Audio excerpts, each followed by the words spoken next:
Hostel ಮೆಸ್ಗಳಲ್ಲಿನ ಆಹಾರದ ಗುಣಮಟ್ಟದ ಬಗ್ಗೆ ಆಗಾಗ ಪ್ರಶ್ನೆಗಳು ಕೇಳಿ ಬರ್ತಾ ಇರುವ ನಡುವೆಯೇ ಉತ್ತರ ಪ್ರದೇಶದ ಬನಾರಸ್ ಹಿಂದೂ ವಿಶ್ವವಿದ್ಯಾನಿಲಯದ ಹಾಸ್ಟೆಲ್ನಲ್ಲಿ ಆತಂಕಕಾರಿ ಘಟನೆಯೊಂದು ನಡೆದಿದೆ.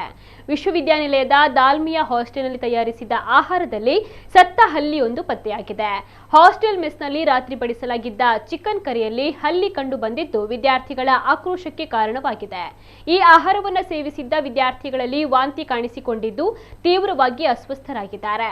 ವಿದ್ಯಾರ್ಥಿಗಳ ಮಾಹಿತಿಯ ಪ್ರಕಾರ ಹಲ್ಲಿ ಪತ್ತೆಯಾಗುವ ಮುನ್ನವೇ ಸುಮಾರು 30 ರಿಂದ 40 ವಿದ್ಯಾರ್ಥಿಗಳು ಊಟವನ್ನು ಸೇವಿಸಿದ್ರು.